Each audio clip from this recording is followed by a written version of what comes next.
Saudara-saudari terkasih, Injil kita pada hari ini diambil dari Injil Yohanes bab 5 ayat 1 sampai 3a, dilanjutkan ayat 5 sampai 16. Pada hari raya orang Yahudi, Yesus berangkat ke Yerusalem. Di Yerusalem dekat pintu gerbang domba ada sebuah kolam yang dalam bahasa Ibrani disebut Betesda.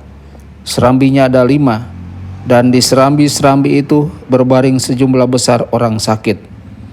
Ada di situ seorang yang sudah 38 tahun lamanya sakit.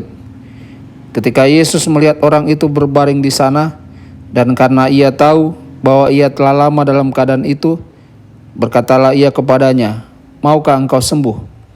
Jawab orang sakit itu kepadanya, "Tuhan, tidak ada orang yang menurunkan aku ke dalam kolam itu apabila airnya mulai goncang. Dan sementara aku sendiri menuju kolam itu, orang lain sudah turun mendahului aku." Kata Yesus kepadanya, "Bangunlah, angkatlah tilammu dan berjalanlah." Dan pada saat itu juga sembuhlah orang itu, lalu ia mengangkat tilamnya dan berjalan. Tetapi hari itu hari Sabat. Karena itu orang-orang Yahudi berkata kepada orang yang baru sembuh itu, "Hari ini hari Sabat, dan tidak boleh engkau memikul tilammu." Akan tetapi ia menjawab mereka, "Orang yang telah menyembuhkan aku, Dia yang mengatakan kepadaku, 'Angkatlah tilammu dan berjalanlah.'" Mereka bertanya kepadanya, "Siapakah orang itu yang berkata kepadamu, 'Angkatlah tilammu dan berjalanlah'?" Tetapi orang yang baru sembuh itu tidak tahu siapa orang itu, sebab Yesus telah menghilang ke tengah-tengah orang banyak di tempat itu. Kemudian, ketika bertemu dengan dia dalam bait Allah, Yesus selalu berkata kepadanya, "Engkau telah sembuh. Jangan berbuat dosa lagi, supaya padamu jangan terjadi yang lebih buruk." Orang itu keluar lalu menceritakan kepada orang-orang Yahudi bahwa Yesuslah yang telah menyembuhkan dia. Dan karena itu orang-orang Yahudi berusaha menganiaya Yesus karena ia melakukan hal-hal itu pada hari Sabat. Demikianlah sabda Tuhan.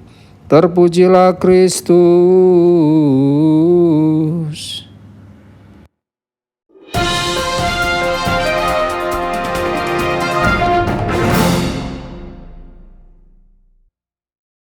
Saudara dan saudari terkasih dimanapun Anda berada, jumpa lagi dengan saya Romo Tedens dalam saluran Warta Kabar Sukacita.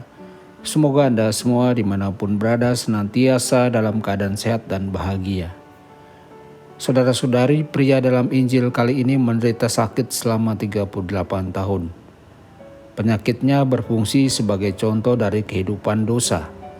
Dalam 1 Yohanes bab 2 ayat 16, kita membaca tentang 3 penyakit rohani, yakni keinginan daging, keinginan mata, dan keangkuhan hidup. Namun penyakit yang bertahan selama 30 tahun pun tidak dapat lolos dari kuasa penyembuhan Yesus. Kuasa Yesus masih lebih kuat. Oleh karena itu, kita harus berharap, karena tidak ada penyakit, tidak ada dosa, atau kehidupan dosa yang terlalu besar untuk Yesus sembuhkan. Yang diperlukan hanyalah kita berpaling kepadanya dengan hati yang rendah hati dan menyesal. "Tuhan, aku tidak layak, tetapi ucapkan saja sepatah kata saja dan aku akan sembuh." Tidak ada yang mustahil bagi Yesus. Dia dapat menyembuhkan orang sakit. Yesus juga dapat mengampuni dosa mereka, seperti Ia mengampuni orang lumpuh yang diturunkan dari atap. Yang diperlukan orang sakit hanyalah mengungkapkan kelemahannya, dan dia melakukannya dengan detail seperti pengakuan yang benar. Bagaimana dia mencoba masuk ke kolam, bagaimana dia mencoba dan orang lain telah mengalahkannya. Mungkin tanpa laporan terperinci tentang kegagalannya, dia tidak akan sembuh. Pengakuan orang sakit itu baik kelemahan pribadinya maupun keinginannya untuk terjun ke dalam kolam membuat Yesus berbelas kasih. Hal ini adalah obat untuk semua penyakit kita, yakni mempersembahkan diri kita kepada Yesus sebagaimana adanya kita dengan segala kelemahan kita, dan dengan demikian menggerakkan Yesus untuk berbelas kasih. Yesus berkata, "Lihat, engkau baik-baik saja, jangan berbuat dosa lagi." Sangat disayangkan jika pria ini yang sangat tersentuh oleh Yesus dan disembuhkannya, kemudian membaktikan dirinya pada kehidupan yang buruk. Dari perikop Injil kali ini tampaknya Yesus telah menyembuhkannya untuk memungkinkan dia menggunakan waktu dan tenaganya untuk kepentingan kerajaan Allah. Yesus memperingatkan orang sakit itu bahwa jika dia menyalahgunakan kesehatan barunya, dia bisa menjadi lebih buruk daripada orang sakit. Mudah-mudahan kesembuhannya akan menghasilkan pertobatan dan menjadikannya seorang pewarta kerajaan Allah. Hal ini juga terjadi dalam sakramen rekonsiliasi. Setelah mengampuni dosa-dosa kita, Yesus mengatakan kepada kita, "Pergilah dalam damai dan wartakanlah kepada dunia karya Allah yang ajaib, yang telah membawakanmu keselamatan."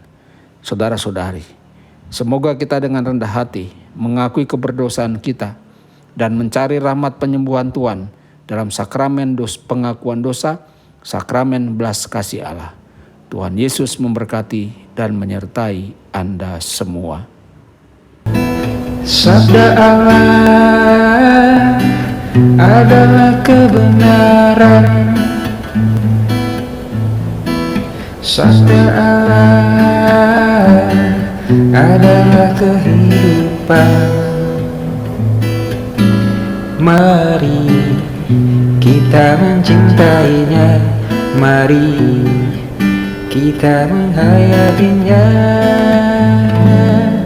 Ya Tuhan yang ku muliakan, sabdamu angkat resahku.